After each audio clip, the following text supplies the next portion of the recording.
Welcome back to the channel, everyone. If you've been following the turbulent journey of James and Diep, then this episode marks a turning point you absolutely can't miss. Don't forget to subscribe so you'll always be the first to know what happens next. After James and Diep cleared up their misunderstandings, their love seemed to be reborn, as if all the pain had finally been left behind. But little did they know, in the shadows, a sinister game had already been set in motion. John, driven by his ambition to seize James's entire fortune, has finally made his move. He had Diep kidnapped and sent James an ultimatum: hand over everything or lose her forever. But that was just the surface. Behind that scheme lies something far more devious. Tianj, a man from Diep's past, is set to play the reluctant hero. He will show up at Diep's most desperate moment, orchestrate her rescue, and then use her gratitude to rekindle old feelings and wedge himself between her and James. A twisted plan with two goals: kill James and steal Diep. But John made one critical mistake. Diep is no longer the fragile girl she once was. After everything she's been through, she's learned to question, to see the truth for what it is. And James, the man who once broke under the pain of losing her, will not fall so easily again. Don't take your eyes off the screen. What's coming next will leave you breathless.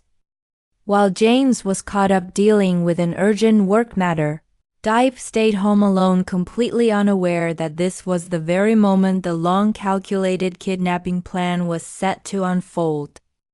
John, the wicked mastermind who had never given up his ambition to steal everything James had been secretly having his men tail Diep's every move. They didn't act rashly.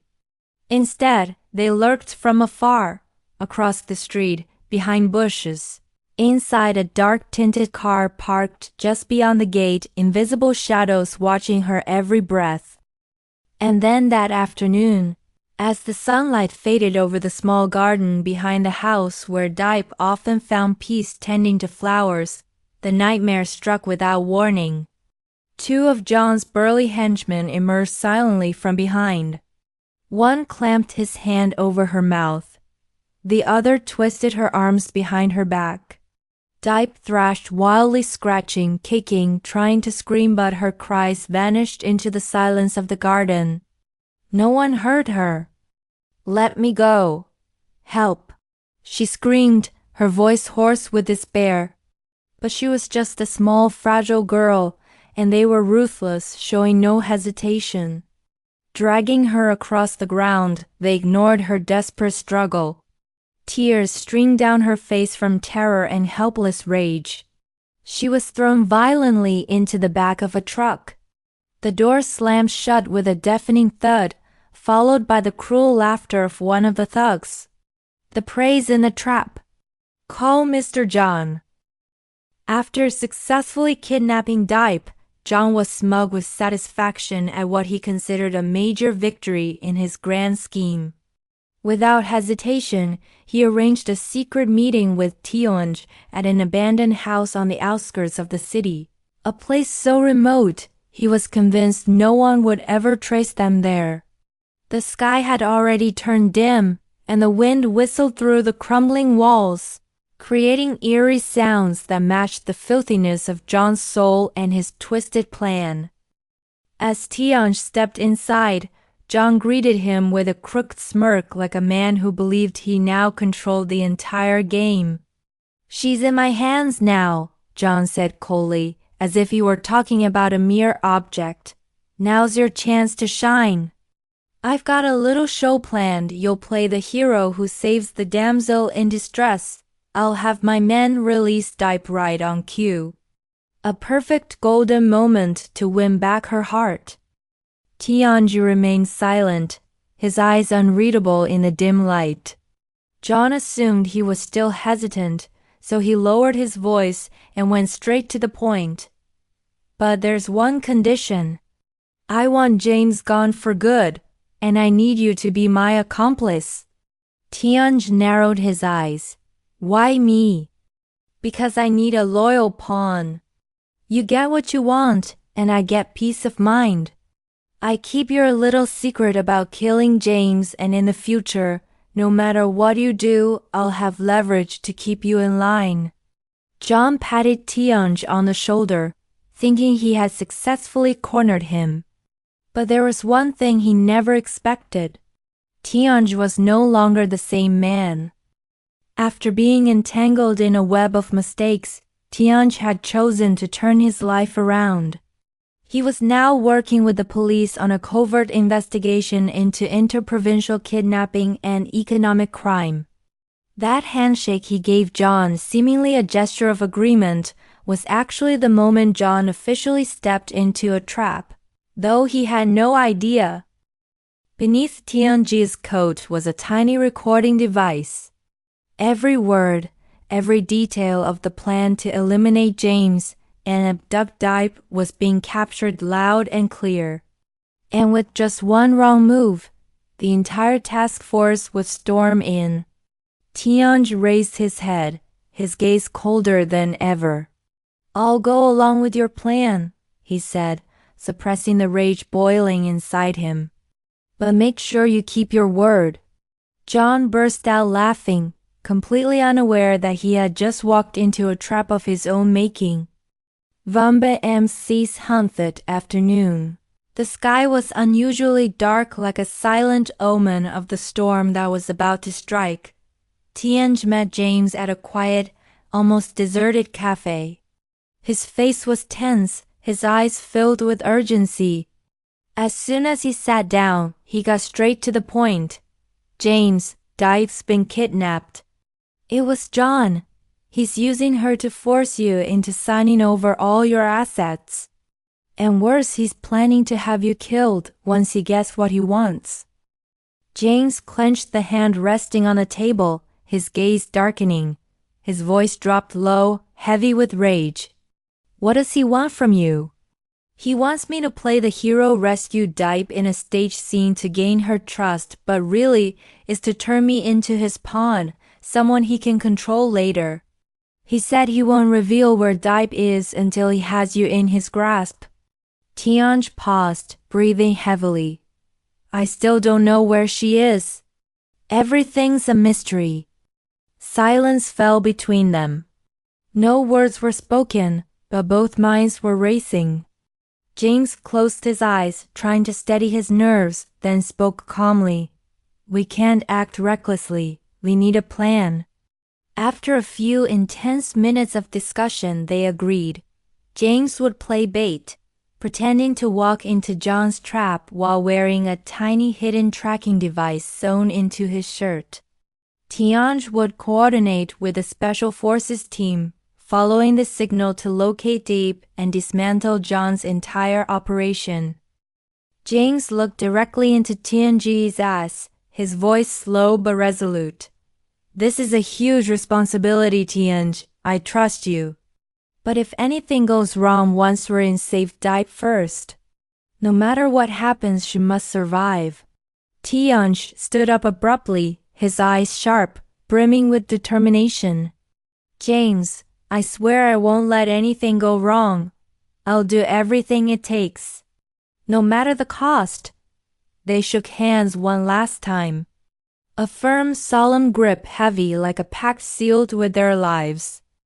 James walked away without looking back. Tianj remained standing, watching him disappear into the dimming light silent. The final battlefield had arrived.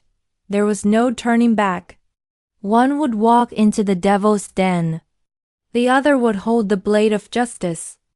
That morning, with mist still blanketing the sky, James received a message from an unknown number. The content was brief but chilling to the bone. Come to the location I sent, alone. Bring $100 million. If you call the cops, Diep dies. I won't repeat myself. Attached was a set of coordinates in the middle of a remote forest far from civilization, with no reliable phone signal. James knew without a doubt. This was a trap. But he had no choice. There was no time to hesitate. James made desperate calls across his network, liquidating every asset, mortgaging everything he had, pulling every string possible to gather the massive ransom $100 million. Every second that passed felt like a blade inching closer to Diep's throat. By noon, as the sun reached its peak, James set out with a suitcase full of cash alone, heading into the forest as instructed. He knew John would be watching, and he was right. The cunning crime lord had his men hidden in the treetops, binoculars in hand, making sure James wasn't followed or protected. After confirming James was alone, John sent another message changing the meeting point to an abandoned shack deep within the forest, beyond the reach of any tracking system. With no turning back, James followed the route precisely as John planned. At the second location, the final confrontation began. John stood there cold, calculating, like a shadow come to life. He approached, inspecting every stack of cash in the suitcase with obsessive precision. Once satisfied, he gave the order. Diep, her hands untied, was shoved toward James. She collapsed into his arms, eyes swollen, her body trembling from exhaustion and fear. James held her tightly, barely daring to believe she was finally back. But before he could breathe a sigh of relief, suddenly, one of John's thugs lunged from behind, swinging a steel rod straight at James's neck. In a heartbeat, no time to react, Diep screamed and threw herself in front of him. "James, watch out!" Thud. The steel slammed into her back with a sickening crack, echoing through the forest. Diep crumpled in James's arms, blood trickling from the corner of her mouth. "No!" James roared, shaking, his eyes blazing with fury as he clutched her tightly, as if terrified she would vanish from his arms. And then, boom! A deafening explosion shattered the silence, followed by a commanding shout. "Police, drop your weapons now!" Tianj and the special forces had arrived, tracking the hidden GPS transmitter James had sewn into his shirt button. And at the exact moment danger struck, they stormed in. A fierce gunfight erupted between law enforcement and John's criminal gang. Bullets ripped through the air. Commands echoed through the forest. John tried to flee, but he was trapped on three sides. He raised his gun in desperation, but Tianj fired first, striking him in the shoulder and sending him crashing to the ground. Within 10 minutes, the entire gang was subdued. John and his men were cuffed, dragged out of the shack, covered in blood and mud. The suitcase holding the $100 million was sealed as evidence. Diep fell into critical condition immediately after being rescued from the scene. The brutal blow delivered by John's henchmen had left her in a deep coma, her body ice cold, her pulse so faint it was almost undetectable. There was no time to wait for an ambulance. In a frantic panic, James scooped Diep into his arms and sped off in his car, racing home, where he had already summoned the best private doctor in the medical field. The living room of James's house was instantly transformed into an emergency ward. The doctor and a team of nurses worked in tense, breathless silence. James stood nearby, pale as a ghost, still holding tightly to Diep's hand, his lips trembling, unable to speak. After a thorough examination, the elderly doctor finally let out a heavy sigh. "Her condition is extremely critical. She's lost a lot of blood, and with her history of a weak heart, combined with the trauma of being kidnapped and tortured for days, the wound on her back is dangerously close to the spine. If it had been just a little deeper." He didn't finish the sentence, but James understood. The house fell into a heavy silence. Only the faint, rhythmic beeping of the heart monitor could be heard, soft and fragile, like the breath of someone hovering on the edge of life and death. James sat at her bedside, his gaze hollow. He gently brushed her hair back and whispered words only she could hear.